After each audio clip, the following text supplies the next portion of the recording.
Funding for this program is provided by Annenberg CPB to advance excellent teaching. It was a time rather like ours of large impersonal states and individuals who felt lost in them, a time of consumption, brutality, sophistication, experimentation, and trying to find justification and consolation in religious cults. The Hellenistic Age, this time on the Western tradition.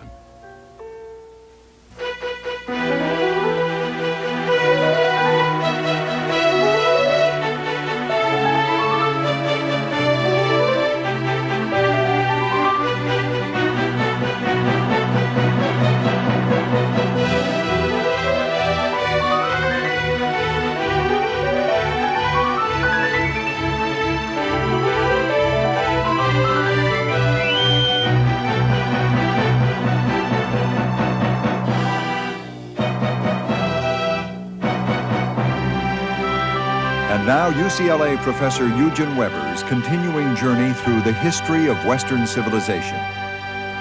Last time we ended with the waning of the independent Greek cities, the polis, and the decay of their classical disciplines in the 3 centuries before Christ. But this was not, as you might expect, an era of decline. On the contrary, once the grip of the polis was weakened, a new spirit of openness arose in the Hellenistic Age, a spirit of experimentation and diversity. The most striking example of this was in art. The artists of the classical period imposed standards that were outside and beyond the change and decay that are part of human life. But the artists of the Hellenistic Age tried to embrace those very qualities of humanity that go with change and with a variety of life.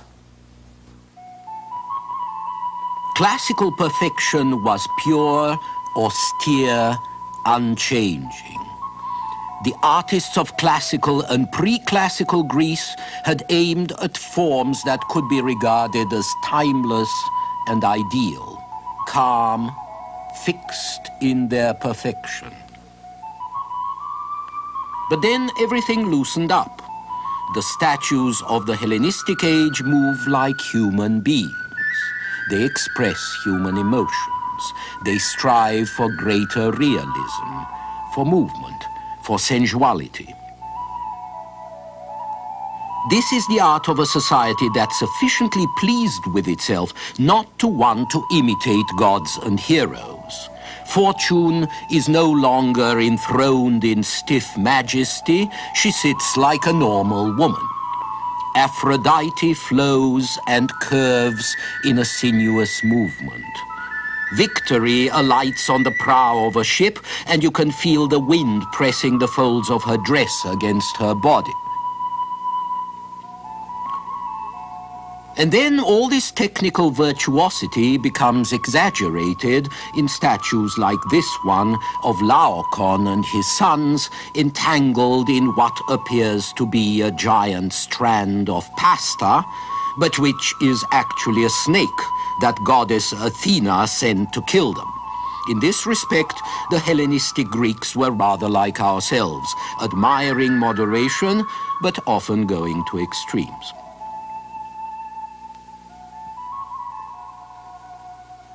But if much of this art with its Baroque convolutions and grotesque sugary pathos is less admired than its classical predecessors, it's also more natural, more dramatic, more dynamic.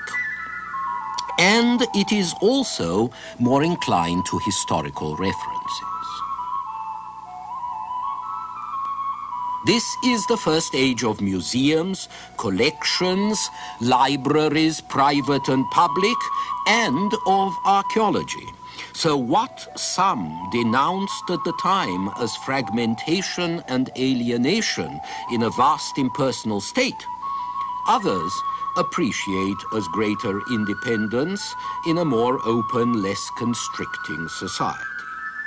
Polis-directed art goes out, individual-directed art comes in.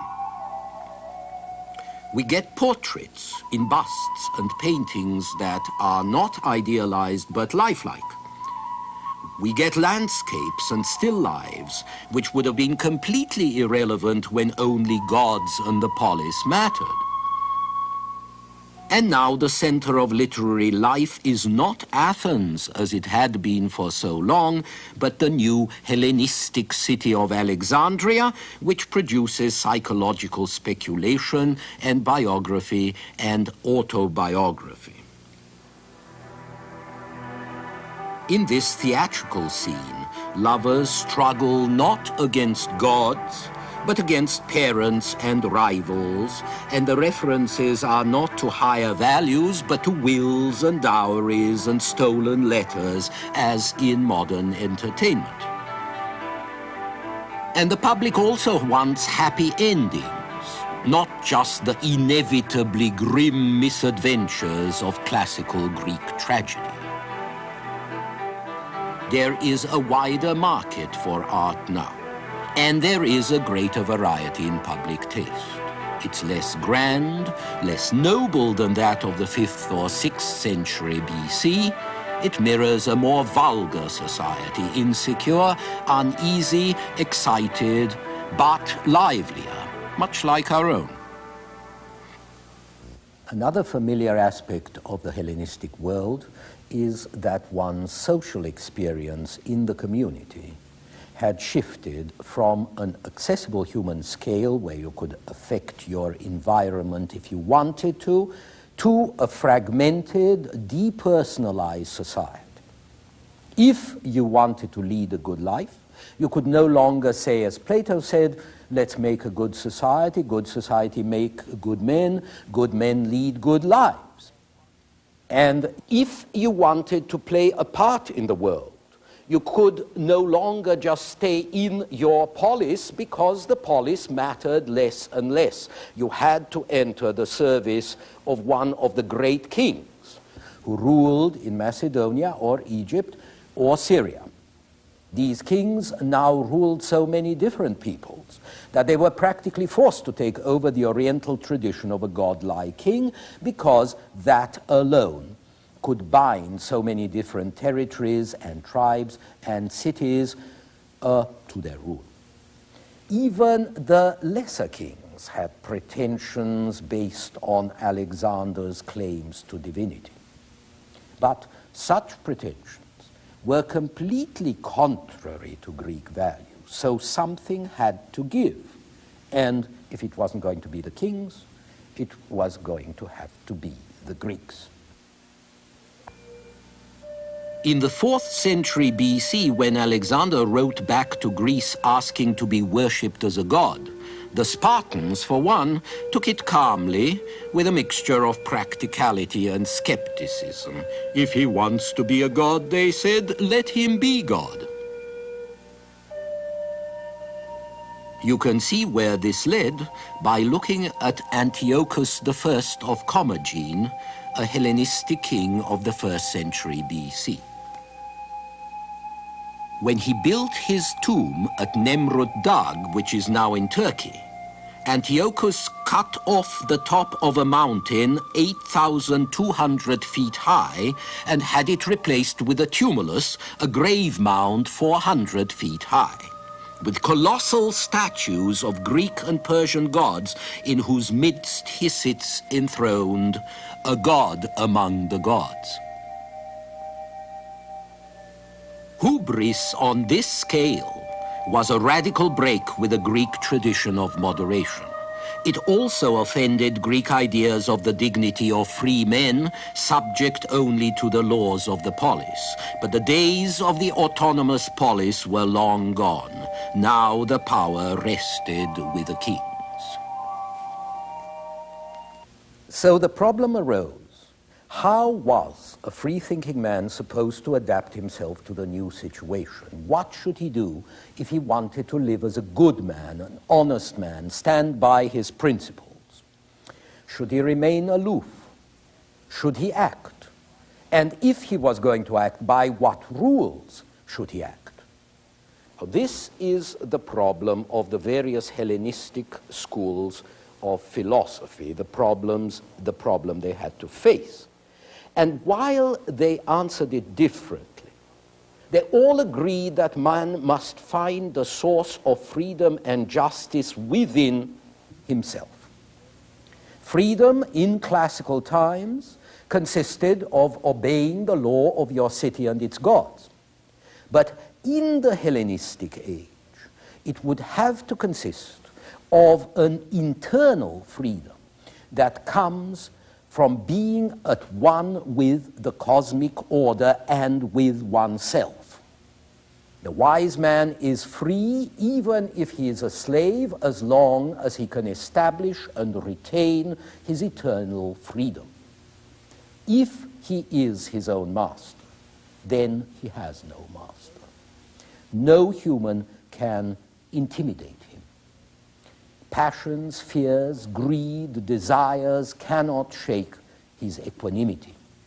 He doesn't feel the slings and arrows of outrageous fortune. Indeed, he learns not to worry about chance or fate or fortune at all, because he is more autonomous than any polis could be. The Cynics, whose best-known representative was the philosopher Diogenes, had one of the many recipes for achieving such autonomy and detachment. Essentially, the Cynics believed in being poor, rude, and unconventional, dropping out of society, avoiding family or any kind of property, and begging to stay alive. Diogenes himself lived in a barrel or whatever other shelter he could find in the Athens streets. This is a 16th century depiction of a famous story about him, in which Alexander comes to ask if there's anything he can do for the old man, at which point Diogenes asks him to get out of his light. This is one way to avoid fate: give up everything and be rude to others. Another way is to avoid the others and the world, except for a few kindred souls and the basic essentials you need to lead a civilized life. Avoid pain, avoid worry, and the anxieties that come with worldly interests. Seek only pleasure. The word hedonism is derived from the Greek word for pleasure, but these were not vulgar pleasures of the body, but rather the satisfaction derived from having your mind at rest. This was the doctrine of the philosopher Epicurus, who lived from 341 to 270 BC. Since his doctrine recommended dropping out of the world, it never had much political or historical influence. Epicurus's more successful rival was Zeno, who lived from 335 to 263 BC. It's significant that where Epicurus taught his philosophy in a private garden, Zeno taught his in a public arcade, a stoa like this one. And Stoicism, the name of Zeno's philosophy, is much more about public concerns than Epicureanism is, because it teaches that internal freedom comes from being in tune with the order of the universe. Perceive the cosmic order, says Zeno. Grasp the ruling will of the universe, then submit to it, and you are free. That, at least, was the Stoics' view of spiritual autonomy. But they also believed that you couldn't just ignore the world outside, because it was a reflection, however pale, of the cosmic order. And the wise man, they taught, can see the relationship between the two. It's the wise man's duty to restore and improve order in the world around him, to bring the everyday world in line with the cosmos, to counsel the despots who have power to act, and so turn kings into philosophers. So, where the Cynics were anarchists and the Epicureans were passive contemplators, the Stoics were conservative political activists who, rather as the Puritans were going to do, cheerlessly took on the burdens of the world. Yet, however reluctant the Stoic appears, his philosophy is positive because he teaches that a higher order governs the world and that it's the duty of good men to uphold the nobler values which are their own reward. A 3rd century biographer of Greek philosophers, Diogenes Laertius, listed the principles of Stoic philosophy. He wrote, "The end may be defined as life in accordance with nature, or in other words, in accordance with our own human nature as well as that of the universe. A life in which we refrain from every action forbidden by the law common to all things, that is to say, the right reason which pervades all things." Now this Stoic belief in a moral law of nature comprehending all people was then translated into Roman legal terms, and it became the sanction behind large-scale government, and it was passed on to the Middle Ages and beyond. And Stoic beliefs also made a major contribution to Christianity, as you can see from the works of Epictetus, a Greek philosopher who lived from 60 to 120 AD. This is what he wrote: "You, O man, are God's principal work.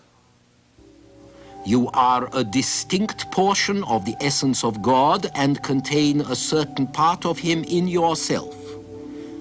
Why then are you ignorant of your noble birth?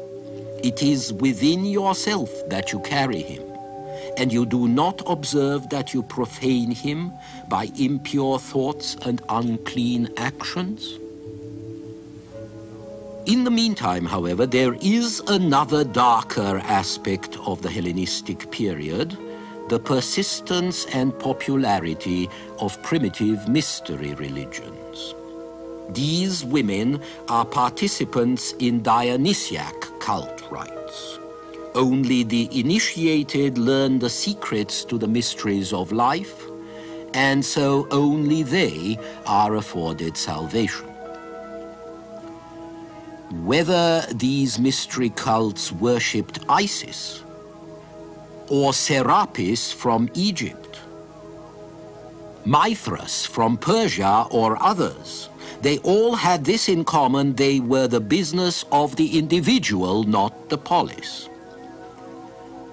They took no account of political responsibilities, and they bound people together in communities of worshippers quite independent of the state religion.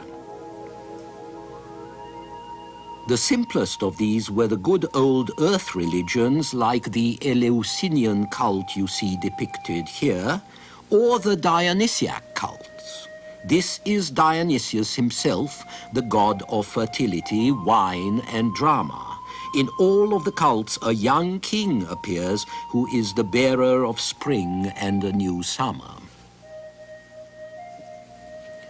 He appears as the savior of the earth, which winter had made cold and lifeless, and which all the pollutions of the past had doomed to barrenness. And by an extrapolation, the young king is also the savior and purifier of mankind from all kind of evils, bringing a new age to the world. Then there is the lady, the old earth or fertility goddess, the mother or sister or wife of the Savior, who is often both a virgin and a mother, and who appears all around the Mediterranean in a variety of shapes and names. Lastly, there are the heavenly bodies, the sun, seen here in his chariot, the moon, the stars represented by these boys who dive out of sight when the dawn comes. Over the centuries, this worship came gradually into contact with a more definite sun worship of Persia, and eventually it brought us the cult of Mithras, the unconquered sun, who is seen here slaughtering a bull to guarantee the return of the seasons. Mithras became particularly popular in Rome in the 2nd century and proved to be the chief rival of Christianity. After the sun, there were the planets in their 7 spheres surrounding the earth. Their movement reflected the will of providence. Their power affected everything, even the days of the week. Next to these heavenly bodies, life and human endeavor are a vain thing. So the religion of later antiquity becomes absorbed in plans of escape from the prison of Earth, her sister planets, and the other lesser stars. Men and women are the sport of fate and chance, to say nothing of the native ills and demons of the earth. But if you could move away past the sphere of the earth, past the sphere of the moon and of the other rulers of the universe, then you could get to the sphere of the ultimate God, whatever his name may be, where there is true being and freedom. And more than freedom, the ultimate union with God. The kind of knowledge which would enable you to get to this point must be taught. Men must be initiated, as in this ceremony in a temple of Isis. So here you have priests and prophets and teachers.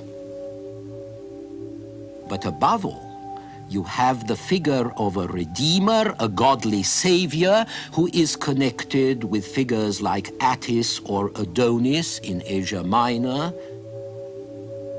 Osiris in Egypt, Dionysius in Greece, and the special Jewish idea of the Messiah who would save the chosen people. This Redeemer has various names, particularly that of Christos, of anointed. And above all, he is in a very profound sense man, or the Son of Man, even though he is also a God. The logic goes this way. Since the ultimate unseen God, spirit though he is, made man in his own image, it follows that God is himself man. He is the real, the ultimate, perfect, eternal man, of whom all bodily people are just feeble copies. So this God and ideal or first man is the Father, while the Redeemer, the Savior, is his Son, the image of the Father, or the Son of Man. Usually this Savior comes down from heaven to save mankind. And then when his work is done, he goes back to heaven to sit by the side of the Father in glory. And thereafter, the chosen people he has saved will be able to join him. Of course, you can see the similarities with later Christian doctrine. But you must notice too that these early mystery cults, including the mysteries of the Gnostics who influenced some early Christians and against whom other Christians reacted, that all these mystery cults were exclusive, just as the Hebrew religion was exclusive. They were a set of cliques of chosen people, each with their particular contract or password to salvation. Whereas, as we shall see in due course, the Christians were going to realize the universal implications of these cults in a much more effective way. For the moment, I would just point out this. It's impossible not to see these religious developments as emotional aids for men and women who without them felt that they faced the world alone and who found their native powers were simply not up to the ordeal. But out of this process, there grew a new kind of self-consciousness, a sense of personal privacy and internality, such as the Greek of the classical age never possessed. Men and women were slowly making souls for themselves, and they were making churches too, whose values and rights and institutions stood for the first time outside the political community, for better or for worse. Next time, I shall talk about the rise of Rome.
Funding for this program is provided by Annenberg CPB to advance excellent teaching. For information about this and other Annenberg CPB programs, call 1-800-LEARNER and visit us at www.learner.org.